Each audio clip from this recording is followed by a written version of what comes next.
আজকের এই মিছিল থেকে বিরোধী দলের প্রার্থী নিশীথ প্রামাণিকের উদ্দেশ্যে কি বার্তা দিতে চান?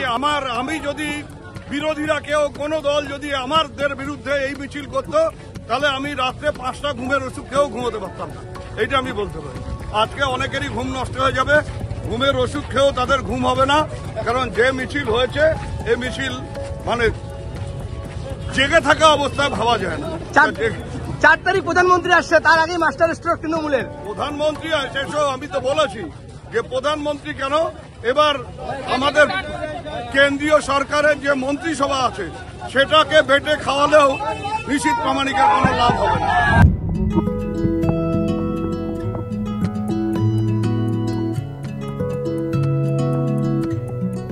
আসবেন তো শুভ মুহূর্তে? মন্ত্রিসভা বেটে খাওয়ালেও কোচবিহারে এবার নিশীথ প্রামাণিক জিতবেন না। দিনহাটার মিছিল থেকে এমনই মন্তব্য করলেন উত্তরবঙ্গ উন্নয়ন মন্ত্রী উদয়ন গুহ।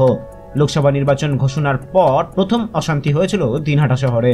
সেই দিনহাটাতে রবিবার দুপুরে কোচবিহার লোকসভা আসনের তৃণমূল প্রার্থী জগদীশ বর্মা বাসুনিয়ার সমর্থনে মিছিল অনুষ্ঠিত হয়। সংহতি ময়দান থেকে মিছিলটি শুরু হয়, এরপর সেটি দিনহাটা শহর পরিক্রমা করে। মিছিলে পা মেলান উদয়ন গুহ, তৃণমূল প্রার্থী জগদীশ বর্মা বাসুনিয়া সহ দলের অন্যান্য নেতাকর্মীরা। 4 এপ্রিল কোচবিহারে আসছেন প্রধানমন্ত্রী নরেন্দ্র মোদী।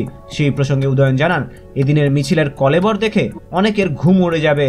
তার কটাক্ষ, নরেন্দ্র মোদী কেন গোটা মন্ত্রিসভা বেটে খাওয়ালেও এবার নিশীথ প্রামাণিক জিতবেন না। দিনহাটা থেকে শুভঙ্কর সাহার রিপোর্ট, উত্তরবঙ্গ সংবাদ।